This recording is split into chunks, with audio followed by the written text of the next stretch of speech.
നമസ്കാരം.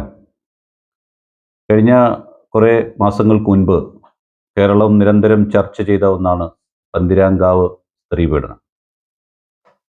പിറവം സ്വദേശിയായ ഒരു പെൺകുട്ടിയെ സ്നേഹതീരം എന്നു പേരുള്ള ഒരു വീട്ടിലേക്ക് ജർമ്മനിയിൽ ജോലിയുള്ള ഒരു പയ്യൻ കല്യാണം കഴിച്ചുകൊണ്ട് പോയി.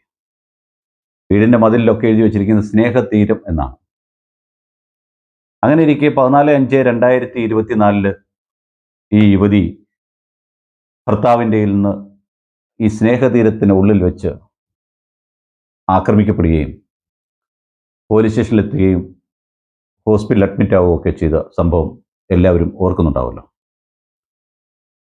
ആ കേസുമായി ബന്ധപ്പെട്ട് അന്ന് ആ പെൺകുട്ടിയുടെ അച്ഛൻ പോലീസിൽ മൊഴി കൊടുക്കുകയും അച്ഛനാണ് പരാതി കൊടുത്തതും അച്ഛൻ മൊഴി കൊടുത്തു. സാധാരണഗതിയിൽ മക്കൾക്ക് എന്തെങ്കിലും കുഴപ്പം വന്നാൽ, വിശേഷിച്ച് പെൺമക്കൾക്കാണെങ്കിൽ അച്ഛന്മാരായിരിക്കാം കൂടുതൽ മുമ്പോട്ട് പോകുന്നത്. കാരണം പെൺകുട്ടി ആയതുകൊണ്ട് പോലീസ് വളരെ കാര്യമായി ആ കേസ് അന്വേഷിച്ചു. പോലീസ് കേസ് അന്വേഷിച്ചുകൊണ്ടിരിക്കെ സംഭവിച്ചത്, ഈ പറയുന്ന കേസിലെ പ്രതിയായ രാഹുലിനെ ജർമ്മനിയിലേക്ക് കടക്കുവാൻ വേണ്ടി ശരത് ലാൽ എന്ന് പറയുന്ന പോലീസുകാരൻ ഉൾപ്പെടെ CPI ഉൾപ്പെടെ സഹായിക്കുകയും അയാൾ ജർമ്മനിയിലേക്ക് പോവുകയും ചെയ്തു. അങ്ങനെ പോലീസിൻ്റെ അന്വേഷണത്തിൽ ഈ ശരത് ലാൽ ഇയാളെ സഹായിച്ചിട്ടുണ്ടെന്ന് മനസ്സിലാക്കുകയും അതനുസരിച്ചിട്ട് ശരത് ലാലിനെ 5-ാം പ്രതിയാക്കി കൊണ്ടാണ് പോലീസ് കേസെടുത്തത്. അന്വേഷണ പുരോഗതിയുടെ ഭാഗമായിട്ട് അന്വേഷണ ഉദ്യോഗസ്ഥന് പ്രതിയെ കിട്ടേണ്ടതിനാൽ ഇന്റർപോളിൻ്റെ വരെ സഹായം കേരള പോലീസ് തേടി. ആത്മാർത്ഥമായി വിചാരിച്ചാൽ ഏത് കേസും തെളിയിക്കുവാൻ കഴിയുന്ന കർമ്മോത്സുകരായ ആൾക്കാരാണ് കേരള പോലീസ് എന്ന് പല കേസുകൊണ്ട് നമ്മൾ മനസ്സിലാക്കും. പക്ഷെ 100 കണക്കിന് കേസുകൾ വളരെ ഔത്സുക്യത്തോട് അന്വേഷണം നടത്തി അതിൻ്റെ അന്വേഷണ റിപ്പോർട്ട് കോടതിയിൽ നൽകി പ്രതിക്ക് ശിക്ഷ വാങ്ങിക്കൊടുക്കുന്ന കേരള പോലീസിൽ ചില സമയങ്ങളിൽ അവർക്കുണ്ടാകുന്ന അവരുടെ കൈയും കാതും ബന്ധിക്കപ്പെടുമ്പോൾ അവർക്കൊന്നും ചെയ്യാൻ പറ്റുന്ന നിസ്സഹായരായി നിൽക്കും. ആ സമയത്ത് നമ്മൾ അവരെ കുറ്റം പറയാറുണ്ട്. എന്നിരുന്നാലും ഈ കേസിൽ വളരെ ആത്മാർത്ഥമായി പോലീസ് അന്വേഷിച്ചു. അങ്ങനെ ഇരിക്കെ ഒരു സുപ്രഭാതത്തിൽ ഈ പെൺകുട്ടിയെ അവിടെ വീട്ടിൽ നിന്ന് കാണാതാകുന്നു. അവൾ അങ്ങനെ ഡൽഹിയിലെത്തുന്നു. ഡൽഹിയിലെത്തിയതിന് ശേഷം അവൾ ചെയ്ത ഒരു സംഭവം, അവൾ ഒരു ലൈവിൽ വന്നിട്ട് അവളെ ഭർത്താവ് ചെറിയൊരു പ്രശ്നത്തിൻ്റെ പുറത്ത് വഴക്ക് പറഞ്ഞാണെന്നും ചെറുതായിട്ട് ചേട്ടൻ എന്നെ തല്ലിയതേ ഉള്ളെന്നും ചേട്ടനും ഞാനും തങ്ങളുടെ പ്രശ്നമില്ലെന്നും അതുവരെ അവളെ വളർത്തിക്കൊണ്ടുവന്ന് കേസ് വരെ കൊടുക്കുകയും ചെയ്ത കരഞ്ഞുകൊണ്ട് നടന്ന അവിടെ അച്ഛൻ ആണ് ഇതിന് കാരണക്കാരൻ, അച്ഛൻ പറഞ്ഞുകൊണ്ടാണ് അങ്ങനെ മൊഴി കൊടുത്തതെന്നൊക്കെ പറയുകയും ഈ മാന്യനായ രാഹുൽ ജർമ്മനിയിൽ നാട്ടിലെത്തി ഹൈക്കോടതി പോയി. ഹൈക്കോടതിയിൽ രണ്ടുപേരും കൂടെ ചേർന്ന് ഇങ്ങനെയൊക്കെ പറ്റിപ്പോയി, അതുകൊണ്ട് എൻ്റെ FIR പോസ്റ്റ് ചെയ്യണമെന്ന് രാഹുൽ ആവശ്യപ്പെട്ടു.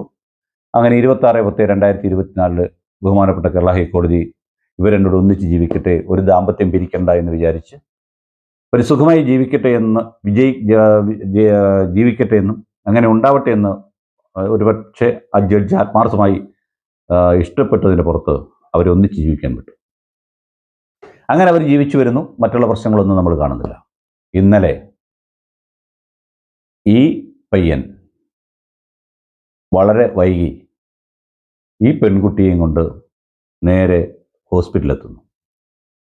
ഹോസ്പിറ്റലുകാർ നോക്കിയപ്പോൾ അവൾ പറഞ്ഞു ഭർത്താവ് മദ്യത്തിനും മയക്കുമരുന്നിനൊക്കെ അടിമയായി വന്ന് തന്നെ വളരെയേറെ ദേഹോപദ്രവം ചെയ്തെന്ന്, എഴുന്നേൽക്കാൻ വയ്യാന്നും ആംബുലൻസിൽ വെച്ച് പോലും തന്നെ ആക്രമിച്ചുവെന്നും മെഡിക്കൽ കോളേജിൽ പറയുന്നു. അങ്ങനെ അർദ്ധരാത്രിയിൽ പിറവത്തുനിന്നും അവിടെ അച്ഛനും അമ്മയും ഒക്കെ അവിടെ എത്തുന്നു. പോലീസ് വീണ്ടും FIR എടുക്കുന്നു. ആ മാന്യനായ ജർമ്മൻ ജോലിയുള്ള രാഹുലിനെ പോലീസ് അറസ്റ്റ് ചെയ്യുന്നു. ഇങ്ങനെയൊക്കെയുള്ള നാടകങ്ങൾ ഈ കഴിഞ്ഞ ദിവസങ്ങളിൽ നടന്നു. ശരിക്കും ഒന്നിച്ച് ജീവിക്കാനുള്ള ആഗ്രഹത്തിൻ്റെ പുറത്തായിരിക്കാം ആ പെൺകുട്ടി അവൻ്റെ സ്നേഹപരമായ സംഭാഷണ ചാതുര്യത്തിൽ വീണിട്ടായിരിക്കാം അങ്ങനെ ഒരു പക്ഷേ ആദ്യം താൻ കൊടുത്ത മൊഴി, തനിക്ക് തന്നെ അടിച്ചില്ല എന്ന മൊഴി കൊടുത്തത് ചിലപ്പോൾ അങ്ങനെ ആവാം. നമ്മുടെ എല്ലാം പെൺകുട്ടികൾക്ക് പറ്റുന്ന ഒരു അപകടമാണിത്. ഒരിക്കൽ കൈവച്ചവന് പിന്നെ ഒരിക്കലും കൈവെക്കാതിരിക്കുവാൻ കഴിയില്ല എന്നുള്ള വസ്തുത നമ്മൾ മനസ്സിലാക്കണം. മദ്യത്തിനും മയക്കുമരുന്നിനും വളരെയേറെ പ്രാധാന്യം നമ്മുടെ യുവാക്കളുടെ നമ്മുടെ കോളേജ് ക്യാമ്പസുകളിൽ പോലും ബെസ്റ്റി എന്ന പേരിൽ അറിയപ്പെടുന്ന പെൺ സുഹൃത്തുക്കളാണ് പെൺകുട്ടികളെ വഴിതെറ്റിക്കുവാനും അവരെ മറ്റ് പ്രണയങ്ങളിലേക്ക് പറഞ്ഞുവിടുകയും ചെയ്തുകൊണ്ടിരിക്കുന്നത്. ഒരുപക്ഷെ ഇതാരും ശ്രദ്ധിക്കാതെ പോകുന്നു. മകളുടെ കൂട്ടുകാരൻ മകൻ്റെ കൂട്ടുകാരി അല്ലെങ്കിൽ മകളുടെ കൂട്ടുകാരി എന്നുള്ളൊരു ലേബലിൽ വീട്ടുകാരതിനെ വളരെ നിസ്സാരമായി കാണുന്നതുകൊണ്ടാണ് പല പ്രശ്നങ്ങളുണ്ടാകുന്നത്. അതുവരെ വളർത്തി വന്ന 10, 20, 24 വയസ്സ് വരെ വളർത്തിക്കൊണ്ടുവന്ന അച്ഛനും അമ്മയ്ക്കും ഇല്ലാത്ത ഒരു സ്നേഹം ഒരു ബെസ്റ്റിക്ക് എവിടെ നിന്നുണ്ടാവും? ഒരിക്കലും ഉണ്ടാവില്ല.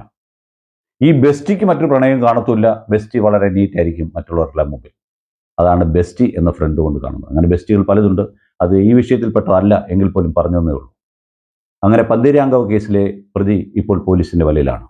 ഇപ്പോൾ പോലീസ് നോക്കുന്നത് പണ്ട് എടുത്ത കേസ്, അതായത് ഈ 5-ാം മാസം എടുത്ത കേസ്, 2024 5-ാം മാസം എടുത്ത കേസ്, അത് വീണ്ടും അതിൻ്റെ നിയമസാധുതയുണ്ടോ അതിനെ പൊടി തട്ടിയെടുക്കാൻ എന്നാണ് ആലോചിക്കുന്നത്. സ്നേഹതീരമോ സമുദ്രതീരമോ എന്തായിരുന്നാലും സ്വന്തം മക്കളെ, പെൺമക്കളെ വളർത്തിവിടുന്ന ഓരോ അച്ഛൻ്റെ അമ്മയുടെ ഉള്ളിൽ ഇന്ന് ഭയങ്കര തീയാണ്. സമൂഹത്തിൽ ഇത്തരം രാഹുലന്മാർ ഇഷ്ടംപോലെ ഉണ്ട് എന്ന് പെൺകുട്ടികൾ മനസ്സിലാക്കാത്തതാണ് ഏറ്റവും വലിയ പ്രശ്നം. ഇന്നലെ കണ്ട ഒരു സുഹൃത്തിന് അവളോട് എത്രമാത്രം സ്നേഹം ഉണ്ടാകും, അതുപോലെ അവർ ചിന്തിക്കുന്നില്ല എന്നുള്ള. ഇത്തരം രാഹുലന്മാർ ഉണ്ടാവാതിരിക്കുവാൻ നല്ല ശ്രദ്ധയോടുകൂടി അവനവൻ്റെ മക്കളെ വിവാഹം കഴിച്ചയക്കുവാൻ അച്ഛനും അമ്മയും തയ്യാറാകേണ്ടിയിരിക്കുന്നു. നമ്മുടെ കൈവിട്ട് അകലെ പോകുന്ന ഒരാളിനെ പറ്റി പഠിക്കുവാൻ നമുക്ക് വളരെയേറെ പ്രയാസമായിരിക്കും. പണത്തിൻ്റെ കൊഴുപ്പ് കണ്ട് മരുമക്കളെ തിരഞ്ഞെടുക്കുമ്പോൾ ഇത്തരം വ്യക്തികൾ അതിൽ കടന്നുകൂടുന്നു എന്നത് യാഥാർത്ഥ്യമായിരിക്കാം.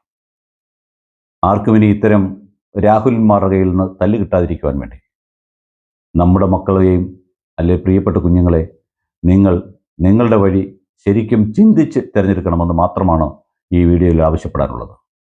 വീഡിയോ ഇനിയും സബ്സ്ക്രൈബ് ചെയ്യാത്തവർ സബ്സ്ക്രൈബ് ചെയ്യണമെന്നും വീഡിയോ ഷെയർ ചെയ്യണമെന്നും അപേക്ഷിക്കുകയാണ്. അതിനുവേണ്ടി എല്ലാവരും ഒരു സെക്കൻഡെങ്കിലും മെനക്കെടണമെന്ന് ആവശ്യപ്പെട്ടുകൊണ്ട് വീഡിയോ സശ്രദ്ധം കേട്ടതിന് നന്ദി, നമസ്കാരം.